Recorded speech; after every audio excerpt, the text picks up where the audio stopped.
ყვავლის რაიონში მილიციის უფროსის მოადგილედ დაინიშნა ლევან ცუკოშვილი. ვაპროტესტებთ აი ამ ფაქტს, იქიდან გამომდინარე, რომ ეს ადამიანი არ უნდა იკავებდეს აღნიშნულ თანამდებობას, მას შეუძლია ეს პოლიციით ისარგებლოს და არაერთხელ უსარგებლია, აი იქიდან აღებული პისტოლეტით, ჩემთვის არაერთხელ მოუმჯენია და შეურაცხყოფა მოუყენებია, არაერთ გზის, არა მარტო ჩემთვის, ძალიან ბევრი ადამიანისთვის შეურაცხყოფა მიუყენებია, როგორც სიტყვიერი, ისე ფიზიკური და პირადად ჩემზე. ძალიან ბევრჯერ გაუკეთებია ესეთი რამ, რომ მოსულა ქუჩაში დაუჭერი ვარ, უცემი ვარ, სხვა პოლიციის თანამშრომელთან ერთად. საზოგადოებრივ თავშეყრის ადგილას შემთხვევით შევხვედრილვათ და იქაც უცემი ვარ და იქაც გამოუყენებია იარაღი, ოღონდ ამ შემთხვევაში ამოღებით და მოშვერით და არა სროლით. ყოფილა ესეთი შემთხვევა, რომ ქუჩაში შევხვედრილვათ გადმოსულა მანქანიდან. მანქანის გასაღები დაუგდია მიწაზე და უთქვია, რომ მომაწოდეთ, რომ გესური, შეუგინებია, რომ ჩემი ესე თუ არ მომაწვდი გასაღებს გესური. წარმოიდგინეთ, რადონის პათოლოგი ადამიანია, როგორ სიამოვნებს პიროვნების წამება, შეურაცხყოფის მიყენება, უმიზეზოდ. რო არსებობდეს მიზეზი რაიმე გასაგებია, უმიზეზოდ. იყო როდესაც მეგობრები იკრიბებოდნენ საღამოთი ქუჩაში და საუბრობდნენ, ეს ადამიანი მივიდოდა, ეტყოდა და დაიშალეთ, სრულიად უმიზეზოდ, აი კიდევ გისვათ, აი რამოდენიმე ადამიანი შეკრიბა და მიხვიდა პოლიციის თანამშრომელი და უთხრა, დაიშალეთ.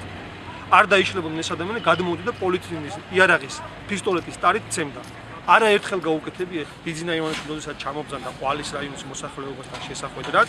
აქ გააკეთა ლევან ცუკოშვილმა და მისნაირი ნაციონალური მოძრაობის აქტივისტებმა მანქანებით, გამბული საყვირებით, აი წრეს გვირტყავდნენ და არ აძლევდნენ ბიძინა ივანიშვილის იმის საშუალებას, რომ საზოგადოებისთვის გაეცნო თავისი აზრი. ეს იყო ნაციონალური მოძრაობის აქტივისტი, რომელიც ხელმძღვანელობდა სხვადასხვა ჯგუფებს, როდესაც ხდებოდა ქართული ოცნების აქტივისტების სახლების ხუთიანებით შეღება, წითელი ხუთიანებით, ავტომობილების შეღება, მათ შორის ერთ-ერთი მე გახლავთ, რომელსაც შემიღებეს ავტომობილი წითელი ფერით, აი ეს ადამიანი ხელმძღვანელობდა აი ამ დაჯგუფებებს, რომელიც ჩადიოდნენ დანაშაულს. მთავრობა შეიცვალა, მინისტრი.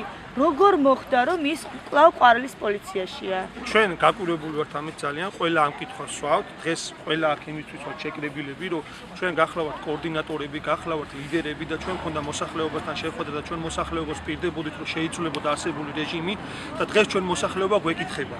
რა ხდება? აი იგივე კადრები ინიშნებიან უფრო მაღალ თანამდებობაზე, უფრო საპასუხისმგებლო თანამდებობაზე, რომლებიც ჩვენ დიდი ხნის განმავლობაში ზღუდავდნენ, სახლში გვივარდებოდნენ, გვაშინებდნენ, გვატერორებდნენ. დღეს ეს ადამიანები უფრო საპასუხისმგებლო თანამდებობაზე დაინიშნენ. ჩვენ ვსვავთ ამ კითხვას, ჩვენ ვართ ძალიან გაკვირვებულები, რატომ მოხდა ეს კადრის შერჩევა. მინისტრს თხოვნით მივმართავთ, რომ გადახედოს, გაითვალისწინოს ჩვენი ეს ყველაფერი.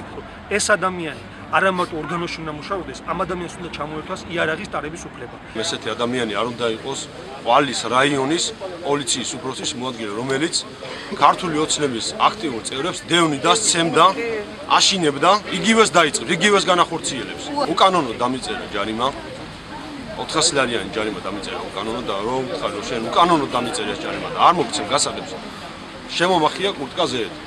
და ისე წამართვა გასაღები. ამისთან ადამიანი მე არ უნდა, იმიტომ არ მიბრძოლია მე და იმიტომ არ გქონდა ლომის ხახაში ჩაყოფილი თავი რას ადამიანი მოვიდეს აქ. ირაკლი ღარიბაშვილს თხოვთ რომ გაითვალისწინოს კარგად ბატონო ირაკლი ღარიბაშვილმა სანამ დანიშნავს ვინმეს ან უფროს ან მოადგილეს რაიონს ვკითხოს, ადგილობრივ მოსახლეობას ვკითხოს. დააგდევდა, უკან დააგდევდა ჩვენ ოცნების ხალხსა. უკან დაძდევდა და ცემატყეპას უპირებდა და რავი იარაღისა და კონდახისა და იმით ცემიდა. გასაღებს დააგდებდა დაბლად ეუთქნებოდა რომ აიღებო. რო არ იღებდნენ ახალგაზრდა ხალხი. იარაღს არ თხოვდა თავში. ეგ უნდა იჯდეს კაბინეტში. პოლიცია უნდა ეებტონოს ხურდობასაც, ავაზაკობ მამაძაღლებასაც, მაგრამ ისე კი არა რომ ქუჩაში მივდიოდე. რაღაცა ფეხი წამიზე წავიქცე და მოვიდა იმან კიდე კისერში, ციხლი დამაჭიროს და ცემატყეპა ამიტებოს. ეს არის ასეთი პიროვნება. არ უნდა იყოს. ესე ხო არ შეიძლება რომ გაქცეული და გაგდებული ხალხი ისე მოეყავთ და ისე ისა. მაშინ ესენი ყოფილან და იყვნენ. გაიტანეთ კამერები. ცუკოშვილთან დაკავშირებით გვინდა კომენტარი. უფროსი არ არის? ხელმძღვანელი პირი არავინ არ არის? სამსახურს მიმართეთ და ყველაფერზე თუ რამე კითხვა გექნებათ, გაგიჩნდებათ ყველაფერზე. თქვენი უფროსის სახელს დაგვარცხებთ. თუ შეიძლება და თქვენი უფროსის